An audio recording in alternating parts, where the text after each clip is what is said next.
مہینہ، عظمتوں کا سفینہ، زندگی کا قرینہ، روح مکہ مدینہ، آدمی کو بناتا ہے یہ انسان۔ جی ناظرین، آپ کا خیر مقدم ہے۔ آج علم و علماء میں عظمت قرآن پر بات ہو رہی ہے، اور علامہ مفتی محمد اکمل مدنی صاحب سے ہم قرآنی علوم کے حوالے سے جاننا چاہیں گے کہ قرآن کریم میں کون کون سے علوم ہیں، اس پر تفصیلاً ارشاد فرمائیے۔ جی بسم اللہ الرحمن الرحیم۔ یقیناً ان علوم کا احاطہ تو طاقت انسانی سے باہر ہے، کیونکہ ہم اسی کا احاطہ کر سکتے ہیں یا انہی کے بارے میں غور کر سکتے ہیں جو ظاہری طور پہ ہمیں سمجھ میں آتے ہیں۔ جو باطنی چیزیں ہیں اس کو تو ہم نہیں جان سکتے، ہاں ان کے حامل ہیں میرے آقا صلی اللہ علیہ وسلم، کیونکہ جن آیات میں اللہ نے فرمایا کہ حبیبی اس قرآن کا آپ کے سینے میں جمع کرنا ہمارے ذمہ کرم پر ہے، وہیں پھر آخر میں فرمایا کہ ثم ان علینا بیانہ، اے حبیب اس کا بیان بھی ہمارے ذمہ کرم پر ہے۔ اور بیان اس چیز کو کہتے ہیں جو ما فی الضمیر کو ظاہر کر دیتا ہے۔ اگر آپ سے میں کہوں کہ میں ایک بات آپ کو کہنے لگاؤں، آپ اس پہ عمل کریں، آپ کہتے ہیں ٹھیک ہے، اور میں بولوں نہیں، تو آپ میرے ما فی الضمیر پہ کیسے مطلع ہوں گے؟ آپ کہیں گے صاحب بیان کیجئے نا۔ تو علماء نے فرمایا کہ اللہ تعالیٰ نے جیسے جیسے آیات نازل فرمائیں، ان سے متعلقہ جتنے علوم تھے، نکات تھے، لطائف تھے، اسرار تھے، رموز تھے، سب اپنے حبیب کو سکھا دی۔ سبحان اللہ۔ اور سکھانے والی ذات اللہ کی، سیکھنے والی ذات میرے آقا صلی اللہ علیہ وسلم کی۔ آپ نے بھی کالج یونیورسٹی میں ویسے بھی پڑھا ہے، جو ٹیچر بہت ہی زیادہ وسیع علوم کا حامل ہوتا ہے نا، وہ بات کو پھیلاتا جاتا ہے، ایک کے بعد دوسری چیز، تیسری، اس طرح اس کا علم ہوتا ہے کہ ہم حیران ہو جاتے ہیں۔ اب سوچئے اللہ کے علوم کا معاملہ کیا ہوگا، اور اس نے وہ اپنے حبیب کے سینہ اقدس میں اتار دیے۔ بس یہ ضرور تھا کہ نبی کریم کو ایک مخصوص اس کا حصہ لوگوں کے سامنے ظاہر کرنے کی اجازت تھی، باقی وہ وصف نبوت جو سرکار تھا اس کا وہ متقاضی نہیں تھا کہ باقی علوم کو ظاہر کیے جائیں، لیکن فیض سارا قرآن کا ہی ہے۔ تو پہلی بات تو یہ کہ بہت علوم ہیں جن پر ہم دسترس حاصل نہیں کر سکتے۔ ظاہر طور پر دیکھیں تو پہلا علم العقائد، ہمارے عقیدے، صحیح عقیدے کی اصلاح اور صحیح عقیدے کا تعارف یہ قرآن سے حاصل ہوگا۔ اس میں آپ دیکھیں اللہ تعالیٰ کی ذات، صفات، پھر جنت، دوزخ، جن، فرشتے، رسالت، نبوت، نبی، رسول، عقیدہ آخرت اور جنت، دوزخ وغیرہ، ان سب کے بارے میں اللہ تبارک و تعالیٰ نے قرآن عظیم میں بیان فرمایا۔ ورنہ اگر یہ قرآن نہ بیان کرتا اور نبی کریم بھی نہ بیان فرماتے تو ہمیں تو ان عقائد کے بارے میں پتہ نہیں چلتا کہ ہمیں کن چیزوں پر اعتقاد راسخ رکھنا ہے۔ تو یہ عقائد کا علم اس سے حاصل ہوتا ہے۔ دوسرا آپ غور کریں تو احکام شرعیہ عملیہ کی تفصیل قرآن عظیم میں، لیکن اجمالی طور پر تفصیل بھی ہے اور اجمال بھی ہے۔ اس اجمال کو دیکھیں تو تفصیل اس میں پوشیدہ ہے اس اعتبار سے، باقی اس کی تشریح توضیح نبی کریم نے فرمائی، تو لہٰذا آپ بیوع کے بارے میں دیکھ لیں، سود کے بارے میں دیکھیں، رشوت کے بارے میں، پھر دوسرے کا مال باطل طریقے سے حاصل کرنا، تو جتنی اس کی ضمناً صورتیں ہیں وہ سب اس آیت کے تحت، ان آیات کے تحت آ جائیں گی۔ اسی طریقے سے وضو کو دیکھیں، غسل کو دیکھیں، تیمم کو دیکھیں، نماز کو دیکھیں، ان سب کا اجمالی بیان آپ کو قرآن میں ملے گا۔ تو احکام شرعیہ عملیہ کا علم بھی حاصل ہوتا ہے۔ تیسرا ہے گناہوں کی معرفت، صغیرہ گناہ کیا ہے، کبیرہ کیا ہے، غیبت کا بیان بھی ہے، تکبر کو اللہ نے بیان فرمایا، یعنی باطنی گناہ بھی ہیں، ظاہری گناہ بھی ہیں، توضیح تشریح نبی کریم نے ارشاد فرمائی۔ پھر آپ دیکھیں اس میں اسپیس کا آپ کو علم نظر آئے گا، چاند کے بارے میں، سورج کے بارے میں، آسمان کی وسعتوں کے بارے میں چیلنج دیا کہ کوئی انسان اور جن اس کی وسعتوں سے باہر نکل کے ذرا بتائے۔ اور آج سائنسدان بھی یہ کہتے ہیں کہ وہ جب غور کر رہے ہیں، جو دوربینیں لگا کر بیٹھے ہیں، کہ ایک ستارہ ہمیں یا سیارہ ایک جگہ نظر آتا ہے، کچھ عرصے بعد وہ اس سے کئی لاکھ میل دور نظر آتا ہے، اس کا مطلب ہے آسمان میں تیزی سے وسعتیں ہو رہی ہیں۔ تو اللہ نے صحیح چیلنج دیا، نکل کر بتاؤ اس کی وسعتوں سے باہر، کوئی نکل ہی نہیں سکتا۔ ہم تو دنیا کے مدار سے باہر نہیں نکل سکتے،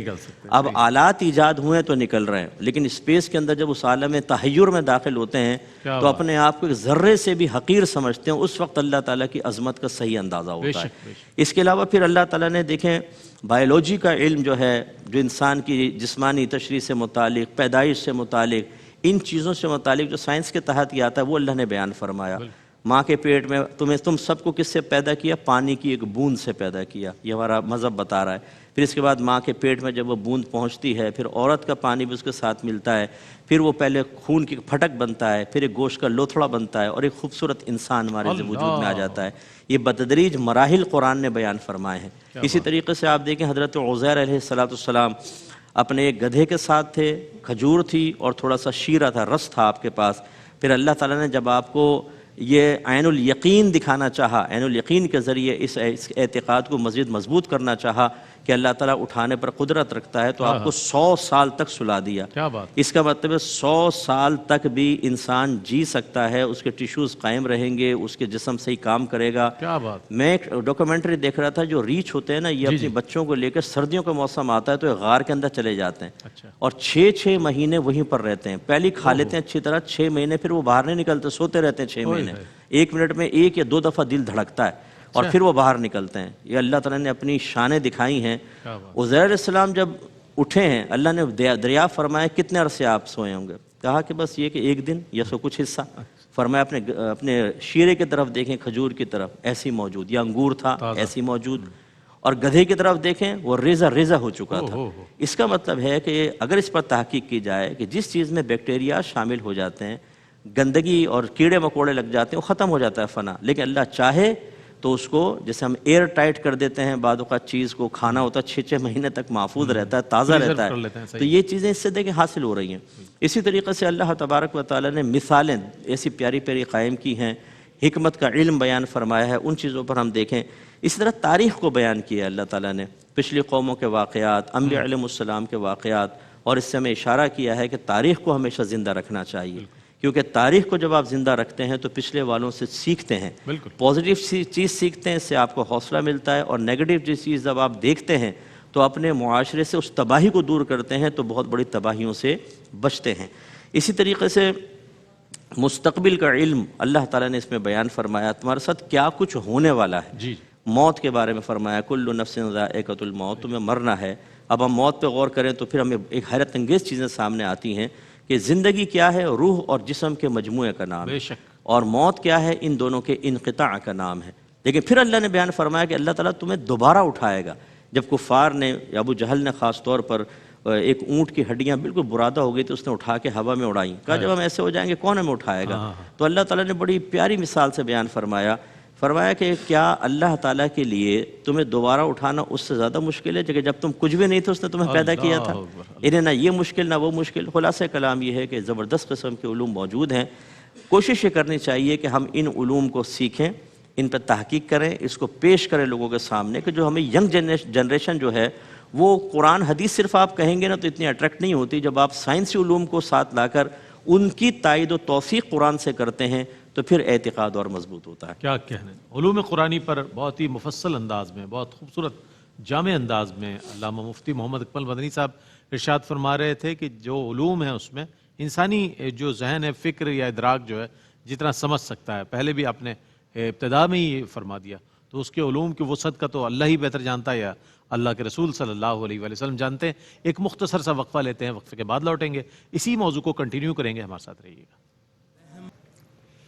ناظرین محترم، آپ کا خیر مقدم ہے۔ ایک بار پھر علم و علماء میں جو موضوع ہے عظمت قرآن، اس پر بات ہوگی، اور بہت عمدہ انداز میں ہمارے تینوں اسکالرز نے اپنے اپنے جوابات آپ تک پہنچائے۔ اور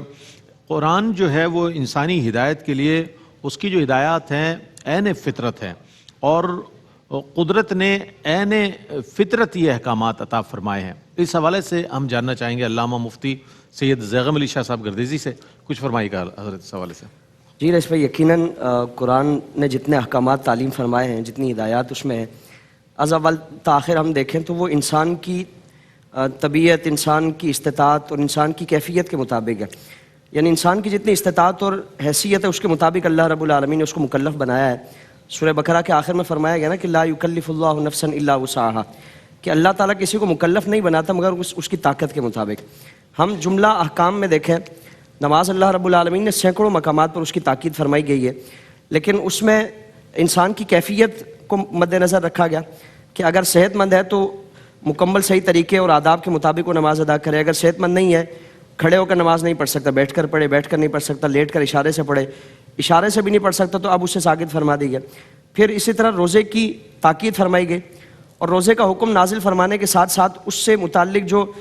رخصتیں ہیں، گنجائشیں ہیں، اس کو بیان فرمایا گیا کہ فمن کان منکم مریضا، تم میں سے کوئی اگر مریض ہے، او علی سفر، یا سفر میں، فعدۃ من ایام اخر، یعنی حالت سفر میں یا حالت مرض میں اگر روزے کو برقرار رکھنا مشکل ہے تو پھر وہ اتنے ایام کی گنتی پوری کر لے، قضا کر لے، یعنی اس روزے کی عبادت یا پھر دیگر جملہ عبادات میں حج کا حکم فرمایا گیا، اس کے ساتھ استطاعت کو شرط فرمایا گیا کہ وَلِلَّهِ عَلَى النَّاسِ حِجُّ الْبَيْتِ مَنِ اسْتَطَاعَ إِلَيْهِ سَبِيلًا، کہ لوگوں کے لیے اللہ کے گھر کا حج کرنا یہ فرض فرمایا گیا ہے، لیکن جس کے پاس استطاعت ہو، جو آنے جانے کی اس کے پاس گنجائش ہو اور یہ جملہ معاملات اس سے متعلقہ وہ پورے کر سکے تو اب اس پر لازم فرمایا گیا۔ روزے کو ہم دیکھیں کہ سال کے 11 مہینے اللہ تعالیٰ نے کھانا پینا ہمارے لیے جائز رکھا، صرف ایک مہینہ اور وہ بھی کلوا واشربوا حتی یتبین لکم الخیط الابیض من الخیط الاسود من الفجر ثم اتموا الصیام الی اللیل، کہ صبح صادق سے لے کر غروب آفتاب تک یہ مختصر سا دورانی اللہ تعالیٰ نے رکھا ہے کہ اس میں ہم کھا پی نہیں سکتے، باقی اس کی راتوں میں یا پورے سال کے 11 مہینوں میں اللہ رب العالمین نے یہ ساری چیزیں ہمارے لیے اس کی گنجائش رکھی ہے۔ تو جملہ احکام اگر ہم دیکھیں اللہ رب العالمین نے ہماری حیثیت ہماری استطاعت کے مطابق یہ عبادات کو لازم فرمایا۔ پھر اسی طرح قرآن کریم نے کئی مقامات پر ایک جگہ فرمایا کہ ما جعل علیکم فی الدین من حرج، کہ تم پر دین میں کوئی حرج نہیں رکھی گئی، مشقت میں تمہیں نہیں رکھا گیا، تکلیف میں تمہیں نہیں رکھا گیا۔ یرید اللہ بکم اليسر ولا یرید بکم العسر، کہ اللہ تعالیٰ تمہارے لیے تنگی نہیں چاہتا، تنگی کا ارادہ نہیں فرماتا، آسانی کا ارادہ فرماتا۔ اور گزشتہ اقوام میں اگر ہم دیکھیں گزشتہ امتوں میں تو ان کے لیے عبادت اگر کرنی ہے تو اپنی مخصوص عبادت گاہوں میں جا کر عبادت کریں۔ اللہ تعالیٰ نے پوری روئے زمین کو ہمارے لیے یہ گنجائش عطا فرما دی کہ اگر ہم نماز پڑھیں تو کسی پاک جگہ پہ نماز پڑھ سکتے ہیں۔ پھر اسی طرح اگر پاکی حاصل کرنی ہے تو گزشتہ اقوام میں کیا ہے کہ وہ اب پانی کے ذریعے پاکی حاصل کریں، تیمم کی اللہ تعالیٰ نے یہ صورت اس امت محمدیہ کے لیے عطا فرمائی۔ اور پھر توبہ کے طریقے جو گزشتہ اقوام کے ہم دیکھیں نا، بنی اسرائیل نے بچڑے کی پوجا کی تو توبہ کی صورت نازل فرمائی گئی کہ کیفیت کیا ہے کہ آپس میں بعض کو قتل کریں، جنہوں نے بچڑے کی عبادت کی ہے وہ قتل ہونے کے لیے تیار ہو جائیں، اور جنہوں نے نہیں کی وہ ان کو قتل کریں گے، یہ ان کی سزا ہے۔ معافی کی صورت ہے کہ اگر تم اللہ کی بارگاہ میں مواخذے سے بچنا چاہتے ہو تو یہ طریقہ ہے، لیکن اللہ تعالیٰ نے اس امت کے لیے اتنا آسانی کا اور کرم کا معاملہ فرمایا کہ اگر کسی کے کتنے ہی گناہ کیوں نہ ہو، حضور نے فرمایا نا کہ زمین و آسمان کے درمیان کا خلا اس کے گناہ بھر دیں، لیکن احساس ندامت کے ساتھ، شرمساری کے ساتھ اور ان گناہوں کو ترک کر کے آئندہ گناہوں کو نہ کرنے کے عزم مصمم کے ساتھ اللہ کی بارگاہ میں اگر احساس ندامت کے ساتھ حاضر ہوگا اور اپنے گناہوں سے معافی مانگے گا، قرآن نے تو اتنا فرمایا کہ الا من تاب وآمن وعمل عملا صالحا فاولئک یبدل اللہ سیئاتہم حسنات، کہ اگر وہ صدق دل سے توبہ کرے گا اللہ تعالیٰ نہ صرف اس کے گناہوں کو معاف فرما دے گا بلکہ سابقہ گناہوں کو نیکیوں سے تبدیل فرما دے گا۔ فاولئک یبدل اللہ سیئاتہم حسنات، کہ اللہ تعالیٰ اس کے سارے گناہوں کو نیکیوں سے تبدیل فرما دے گا۔ اور گزشتہ اقوام میں ہم دیکھیں اگر گناہ کرتے ہیں تو وہ دروازے پر ظاہر ہو جاتا ہے یا کسی طرح سے اس کے گناہوں کا پرچار ہو جاتا ہے۔ اس امت کے لیے اللہ تعالیٰ نے یہ کرم فرمایا کہ وہ کیفیت ہمارے لیے نہیں ہے۔ اللہ رب العالمین نے اپنے حبیب کے صدقے سے ہمارے گناہوں کی پردہ پوشی فرمائی، ہمارے بھرم کو قائم فرمایا اور ہماری عزت کو اللہ رب العالمین نے اس طرح رسوا نہیں ہونے دیا۔ اور توبہ کا طریقہ بھی اللہ رب العالمین نے انتہائی آسان رکھا ہے۔ تو جملہ معاملات میں اللہ رب العالمین نے ہمارے لیے گنجائشیں رکھی ہیں۔ اور عبادت کا معاملہ دیکھیں 50 عبادتیں وہاں ہیں، یہاں 5 عبادتیں، 5 کریں گے اللہ تعالیٰ 50 کے برابر ثواب عطا فرمائے۔ تو از اول تا آخر جملہ احکام میں حضور کے صدقے سے اللہ رب العالمین نے ہمارے لیے گنجائشیں رکھی ہیں، اور ہر عبادت اللہ تعالیٰ نے ہماری حیثیت کے مطابق ہم پر لازم فرمائی ہے۔ یہ ہماری کوتاہی ہوگی کہ اگر اس کے باوجود بھی ہم ان کو ادا نہ کریں، ان میں تساہل سے کام لیں۔ اللہ رب العالمین حضور کے صدقے سے آپ صلی اللہ تعالیٰ علیہ وآلہ وسلم کی نسبت کی برکت سے جو اللہ رب العالمین ہم پر کرم فرمایا ہے اس کا جو ہم پر حق ہے تقاضے اس کو پورا کرنے کی توفیق عطا فرمائے۔ اپنی کم علمی کے باعث اگر انسان قرآن کے احکام پر عمل نہیں کر رہا اور یہ کہتا ہے کہ یار بڑے سخت اقدامات ہیں، قرآن کریم کے احکامات بڑے سخت ہیں، اسلام پر زندگی گزارنا بڑا مشکل ہے، تو یہ سنے علماء حضرات کی گفتگو اندازہ ہوگا کہ اگر آپ معرفت رکھتے ہیں قرآن کریم کی اور اس کے احکامات کو سمجھنے کی کوشش کریں تو آپ کے لیے بہت اچھی زندگی ہے، دنیاوی اور اخروی دونوں زندگیاں۔ جہاں ایک جامع کتاب ہے قرآن کریم، وہیں ایک ایسی کتاب ہے کہ جو دیگر صحائف سماوی کی تصدیق کرتی ہوئی نظر آ رہی ہے۔ تو اس حوالے سے میں ڈاکٹر صاحب سے جاننا چاہوں گا، ڈاکٹر صاحب اس تناظر میں کچھ قرآن کریم کی شان بیان فرمائیے گا کہ گزشتہ کتب کی تصدیق بھی کر رہی ہے اور امت کی رہنمائی کے لیے بھی موجود ہے اس محکمہ۔ بسم اللہ الرحمن الرحیم۔ ایک مسلمان کو جن بنیادی عقائد پر ایمان لانا ہے ان میں سے ایک کتب سماویہ پر ایمان لانا بھی ضروری ہے۔ قرآن مجید فرقان حمید میں نہ صرف کتب سماویہ کا ذکر کیا بلکہ ان کے بعض اوصاف بھی بیان کیے ہیں، اور پھر قرآن کے حوالے سے قرآن میں یہ بیان کیا گیا ان کے حوالے سے کہ قرآن ان کا مصدق بھی ہے، تصدیق بھی کرتا ہے اور مہیمن بھی ہے، نگہبان بھی ہے، نگران بھی ہے۔ سورہ مائدہ کی آیت نمبر 48 میں اللہ رب العزت نے ذکر فرمایا ہے۔ اب مصدق کس بات کا ہے؟ قرآن تصدیق کر رہا ہے کہ وہ انبیاء کرام پر کتابیں نازل ہوئی تھیں، بے شک یعنی ان کے ماننے والوں نے ان کے اندر بعد میں تبدیلیاں کر دیں، وہ مسخ شدہ ہیں، ڈسٹارٹڈ ہیں، یہ بھی قرآن اعلان کر رہا ہے، ساتھ یہ بھی بیان کر رہا ہے کہ قرآن ان کے بارے میں فرما رہا ہے کہ وہ مہیمن ہے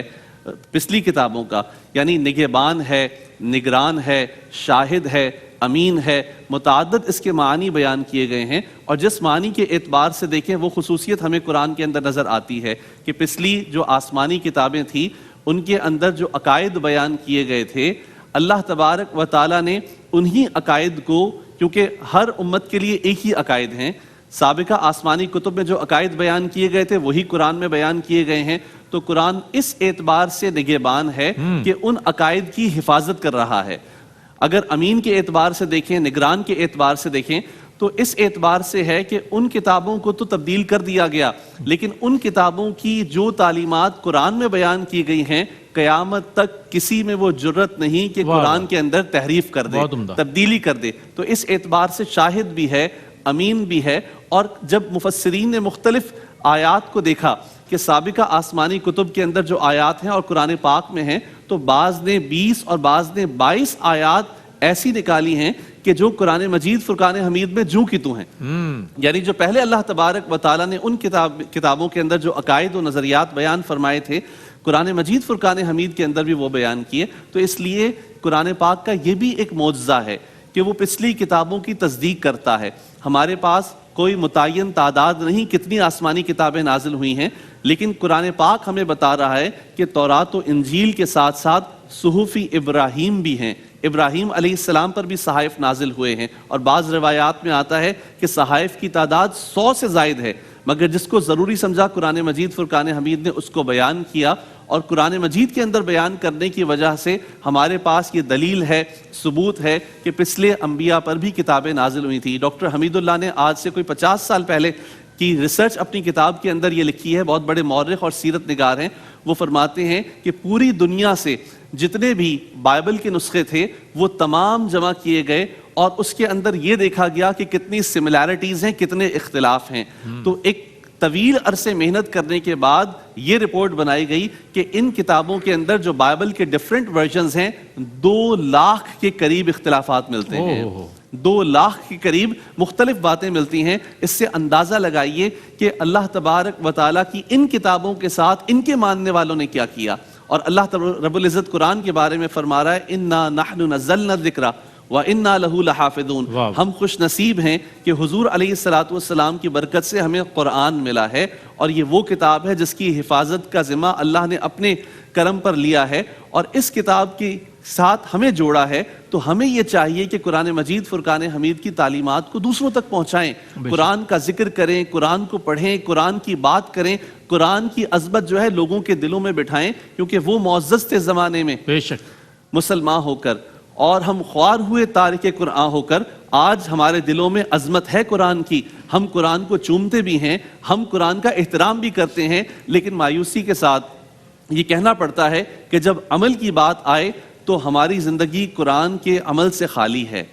ہم نے قرآن کو ایک حد تک بھلا دیا ہے، ہم صرف میت میں قرآن مجید فرقان حمید کو نکالتے ہیں، قرآن کو پڑھتے ہیں، بچی کو رخصت ہوتی ہے اس کے سر پہ رکھ دیتے ہیں، یا زیادہ سے زیادہ ماہ رمضان کے اندر قرآن سے ہم اپنے تعلق کو جوڑتے ہیں۔ اس کے بعد باقی 11 مہینوں کے اندر دیکھیں تو قرآن مجید جہاں رکھا ہوتا ہے اس کی ڈسٹنگ تک کرنے کی ہماری توجہ نہیں جاتی، اور سارے شو پیس پر گھر کی تمام چیزوں کو صاف کریں گے لیکن قرآن مجید فرقان حمید کا خیال نہیں کریں گے۔ تو اس سے اندازہ لگائیں کہ یہ قرآن ادب احترام کے لیے تو ہے، ضرور اس کا ادب و احترام کریں، اس کے بغیر ایمان مکمل نہیں ہوگا، لیکن ساتھ ساتھ یہ عمل کی کتاب ہے، اس پر عمل کرنا بہت ضروری ہے۔ بہت اچھی بات ہے، یہ ماہ نزول قرآن ہے، اور ممکنہ طور پر شب نزول قرآن ہے، چونکہ تاقرات ہے، تو اس اعتبار سے مفتی سید زیغب علی شاہ صاحب گردیزی کیا پیغام دیجیے گا؟ عظمت قرآن آج ہمارا موضوع رہا، اس پر چند کلمات۔ اس میں بحیثیت مسلمان قرآن کے تعلق سے اللہ رب العالمین نے ہم پر کچھ ذمہ داریاں رکھی ہیں، سب سے پہلے تو قرآن کریم پر ایمان لانا، پھر اس کو پڑھنا، اس کے پیغام کو سمجھنا، اس پر عمل کرنا اور اس کا آگے پرچار کرنا۔ قرآن کریم میں سورہ قمر میں اللہ رب العالمین نے 4 مقامات پر فرمایا کہ وَلَقَدْ يَسَّرْنَا الْقُرْآنَ لِلذِّكْرِ فَهَلْ مِن مُدَّكِرٍ، کہ ہم نے قرآن کو آسان فرمایا ہے، کوئی مشکل نہیں ہے، تو ہے کوئی تم میں سے نصیحت پکڑنے والا؟ تو قرآن پر عمل کرنا، پڑھنا، سمجھنا یہ ہم سب پر لازم فرمایا گیا، ورنہ یہ اس زوم میں کوئی نہ رہے کہ صرف نسبت خالی کام آئے گی۔ جہاں قرآن نے فضیلت بیان فرمائی اسی کے ساتھ ساتھ فرمایا کہ وقال الرسول یا ربی ان قوم اتخذوا هذا القرآن مہجورا، کہ رسول اللہ کی بارگاہ میں امام الانبیاء صلی اللہ تعالی وسلم عرض کریں کہ بھائی تو میری قوم نے قرآن چھوڑ دیا تھا، یعنی ذبو حالی، پستی اور ذلت و رسوائی کا سبب یہ ہے کہ وہ قرآن چھوڑ دیا۔ تو اگر آج ہم قرآن سے دوری اختیار کر کے قرآن سے غفلت و لاپرواہی کی زندگی گزار رہے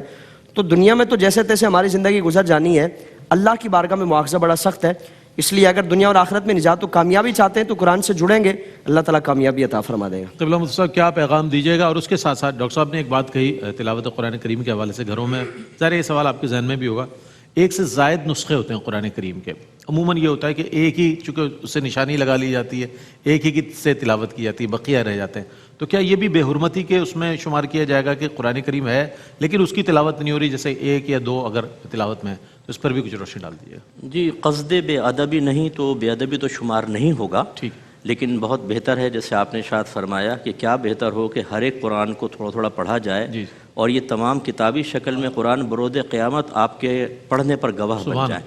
جب وہاں 2 گواہی دے رہے ہوں گے نا اور 6 آپ نے چھوڑ دیے ہوں گے تو حسرت پیدا ہوگی، وہ 6 بھی کر لیتے سب، کیونکہ جب آپ اپنی مشکل میں ہوتا ہے نا تو کوئی ایک بھی سفارشی مل جائے، اب آپ کو اگر پکڑ لیا تھانے میں غلط فہمی کی بنا پر اور ایس ایچ او غضبناک ہو رہا ہو اور اس میں حضرت پہنچ جائیں، ایس ایچ او ان کے جان پہچان والا ہو اور ان کو دیکھ کے سلام کرے تو آپ کہیں گے دیکھا آپ آتے تھے نا ہمارے پروگرام کے اندر، ہم دیکھیں مفتی اکمل صاحب کے ساتھ کرتے تھے۔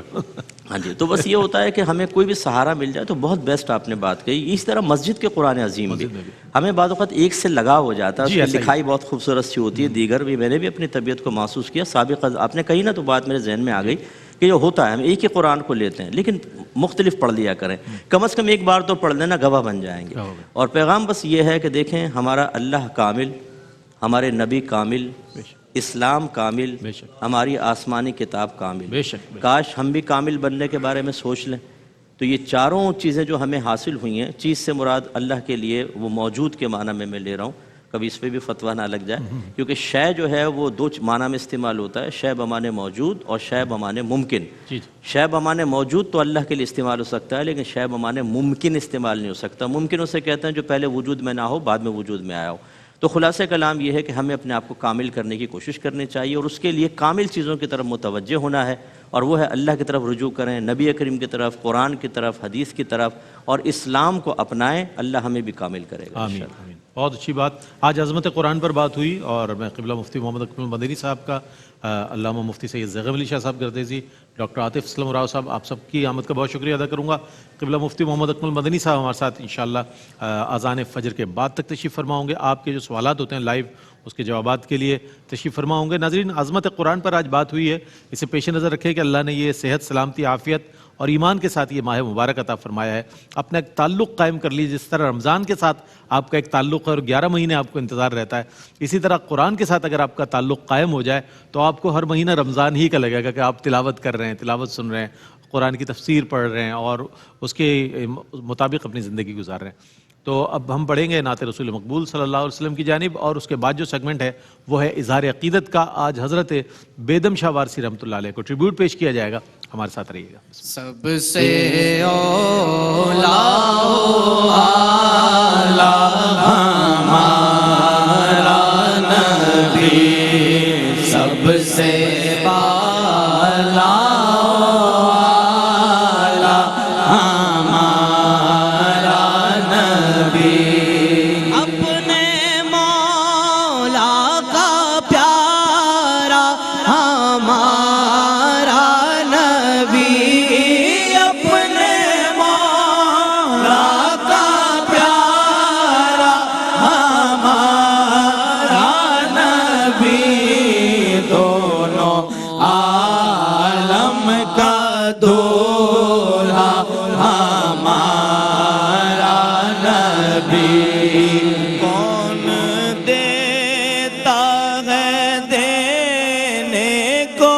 ہوں